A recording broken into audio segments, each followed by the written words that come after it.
waxaa dhici karta in mararka qaarkood la yiraahdo hebel diinta uu ka baxay iyadoo aad markaasi aysan muuqanin in golahaas oo kale la soo mariyay golahaas oo kale in la soo mariyay qof oo la og yahay inuu masaajidka ku tukado soomo muxuu ahaa mataqaanaa xaj ka tago sakada bixiyo muxuu ahay tiirarkii islaamka oo dhan maaragta ay ka muuqdaan maaragta ilaahay baa og wixii oo maaragta aanan annaga arkaynin ama aanan fahmaynin qofkaasoo kaleeto in la yidhaa in la gaalaysiiyo maxaa islaamku ka qabaa culumaduse maxay iska tiri horta laba arrimood baa fiican in loo kala qaado qofka maalan hadduu dembi galo ama khalad ka dhaco kale culimmadu waxay leeyihin duur la yidhaahdo inay caddeeyaan khaladkaas way dhahaan khaladkaas waa sidaas iyo waa sidaas waa sidaas xukunkana loo daayo ahlu ikhtisaaska lan xukunka mogtahay waa xukun baan riday laakiin labada in la isku daro oo maalan wixiina la caddeeyo wa fii nafsi lwaqtina xukunkii lasii saaro taasi waxay noqonaysaa axkaamta dadkii iska lahaa maalan takhasusaad ayaa jira oo maalan systemka yani wax loo dhiso maalan hogaamiyaha ama amiirka dhe ama ra'iiska dhe qofka madaxda ah dowr ayuu leh qofka maalan jundiga ama ciidanka ama howlwadeenka ana asina dowr ayuu leeyahay qof walba dowrkiisa inuu qaato ayaa la rabaa tusaale maalan haddii ciidamada dagaal ay galaan oo ay maxaabiis soo qabtaan ayagu inay dagaalamaan way lahaayeen oo dagaalka wuu socday laakiin markii dad lasoo qabto oo gacanta lagu soo dhigo xukunka laga gaaraayo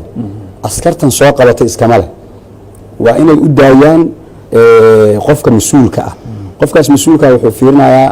maslaxada markaa la joogo haddii ay tahay in lacag laga qaado oo madax furasho la yidhaahdo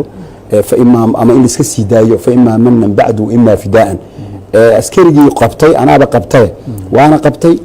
waana xukumay lacag baan ka qaaday ama waan iska sii daayay asagoo ma dhihi karo mid walba dowr ayuu leeyahay marka saas oo kale culimmada dowrka caddaynta yihiin tibyaanka arrintaas waa sidaas iyo waa sidaas waa sidaas markay saas noqoto kadib sida hadda aan tilmaamayno oo kale in loola soo laabto ama maxkamad ama majaalis oo qofkii istijwaab waxa la yidhaahdo ama caddayn maalan waxa laga yaaba qofku inuu hadalka si uu dhaho sidaas si ka duwanna uu ula jeeday oo maalan la yidhaahdo sida carabi waxaa lagu yidhahdaa khaanahu tacbiiru warka suu u dhihi lahaa ayaa si ka noqday ama sibqu lisaan ayaa la yidhahda waxyaaba saas oo kale ah qofkii marka warkaas yani maxaad ula jeedaa hadduu qofku gaaloobo waata la yidhahdo maalan waxaa laga dalbanaa istitaab waxa la yidhahdo inuu toobad keeno maxaad ula jeedaa waxaan ula jeedaa sidaas haddii sidii la rabi marka yani uu u sheego oo yidhaahdo ani siday dadkuba u rabeen ayaanu ogolahayna waa toobadii iyo wixii ku saabsanaayo way iska caddahay marka in waxay la tahay yani labadaas ay kala noqoto culimaduna ay akhdaada caddeeyaan iyo wixii diinta khalad ku ahoo yani la sameeyey xukunka wixii ku saabsanna in loo daayo ahlulxukunka oo laakiin haddii ay noqoto sharciga qof walba inuu gacantiisa ku qaato meesha waxaa ka baxaaya wixii loogu talagalay yani nidaamka diinteenuna waa diin nidaamka dhiirigelinaysa oo fawdo iyo qof walba suu doono iska yeelo lama ogola waa sida jaamacada oo kale markii imaamku uu imaam u yahay yani waa la isdaba socdaa uu sujuudaya waa laga daba sujuudaya waa rukuucaya waa laga daba wahaakada nolosheenoo dhan waa saas oo kale mid walba darajo iyo boos loogu talagalay ayuu leeyahay marka in xukun qof walba meeshiis ka soo tuuro yani xaq looguma laha saxna ma aha inuu qof walba meeshiisa xukun ka soo tuuro waxay noqonaysaa marka qof fulintiina qof walba inuu meeshiisa ka fuliyo magaalada dhan marka hadday is wada xukunto kadibna isku wada fuliso meeshii fawdada waxay noqonaysaa meel wax laga qabto in la waayo marka si nidaam loo ilaaliyo in qof walba dowr loo yeelo oo la yidhaahdo dowrka maalan culimada oo kale waa halkaas haddii ay maxkamad leeyihiin oo maxkamad ay fadhiyaanna iyo fulin leeyahayna kadib xukunkii iyo wixii ku saabsan haddana la galo kadib markii xukunkii la sameeyo xataa fulintiisa haddana dad kale iyo waxbaa iskale marka waa markii nidaam iyo wax laga hadlaayo laakiin markii nidaam darra ay dhacdo yani waxaa dhacaysa qof walba suu doono inuu iska yeelto hadday dhacdana noloshii oo dhan ayaa waxay noqonaysaa nolol yani cakiran oo aan noloshii fiicneed ee la rabay aan noqonayn sheekh bashiir adigoo ku darsanaydid isla su-aashaas laakiin qayb yaroo su-aasha ka mida maalan waxaad sheegtay yani dowladnimadeenna iyo magaalo joognimadeenna iyo wax iyaga dhamo inaysan wax isku dubadhacsan inaysan ahayn waqtigan hadda lagu joogo marka waddan uu dagaal dheer soo galo oo dadku ay isdilaan oo muxuu ahay xoolo la kala dhaco oo dhibaato badani ay dhacdo dabcan markaas oo kaleeto waxa weeyaan kala aamin bax baa imaanaysa. kala aamin baxdaasi waxaa kaloo la socota fawdo oo ah sida hadda uu ka sheekeynayay Sheekh Cabdixayi oo kaleeto in qofku uu isagu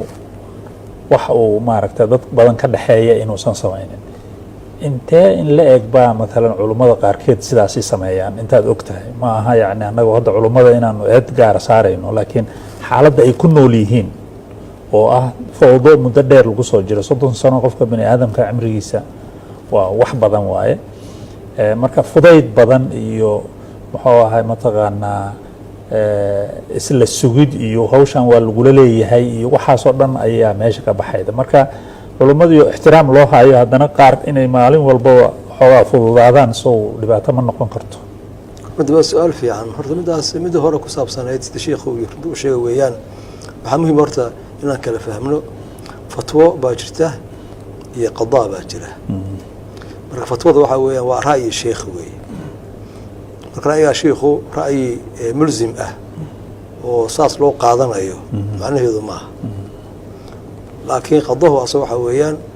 kiiska la baarahayaa, qofka ayaa loo yeelayaa, waa la wareysanayaa, markhaatiyaal baa la keenayaa, kadib baa go-aan la gaarahaya. marka go-aanka qadahu asaga waxaa weeyaan fulin buu sugayaa markuu gaaro. laakiin ta fatwada waxaa weeyaan waa ra'yi ijtihaadi ah oo sheikh uu ka cabiray xaalad mucayan oo ka cabirahaya. marka xaaladda mucayanka ah marna waxaa weeyaan waxaas qofkaas uu ku hadlay maxaanku rahaa waa wax maaragtay gaalnimo keeni kara ama noocaas uu ahaan karayo. xaaladda baa la sheegaya iyo qofka la sheegi maayo. karamaysid marna waxaa weeye haddii wuxuu ay aada u cad yihiin waxyaala waxaa jira hataa caamadu ay fahmi karto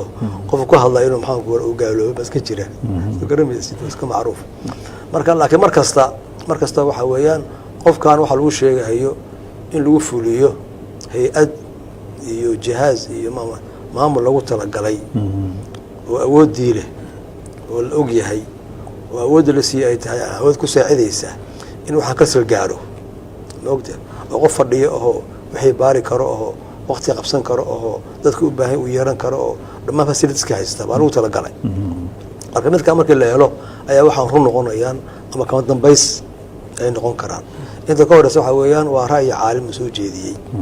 culammaduna inay maaragtay hadlaan oo diinta waardiyeeyaan waa shay muhiima weeye. oo diinta aysan noqon wax lagu cayaaro oo qof kasta maxaanku waraha uu iskaga maaragtay falaado. marka diinta waardiyeynteeda waa loo baahan yahay. qofka caalimkuna markuu dee hadlahayo waa inuu wixiin cilmi u leeyahay ay lilaahina ka yihiin baa la rabaa. isda kale aysan ka lahayn ama cadaawad kale aysan ahayn baa loo baahan yahay. shuruudihii la yaqaano oo maaragtay muftigu iska lahaa baa loo baahan yahay. hortaas waa mid kale waxaa weeyaan dee khaladaad waa jirahayaan. sidaan kuu sheegay annaga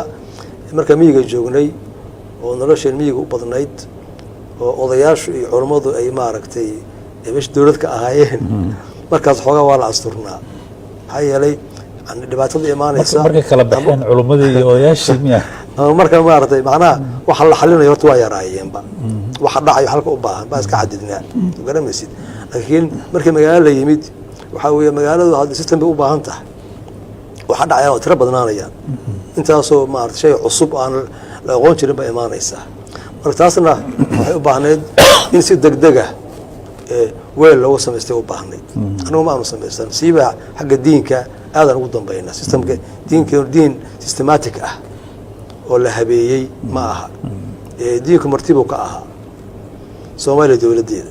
si dusu qur-aanku uu marti uga yahay systemka magaalada sooma arag maxaanku rahaa oo maaragtay meesha lagu cayaarayay iyo jardiinadii waa system bay leedahay. laakiin dusu qur-aankii kuma jiro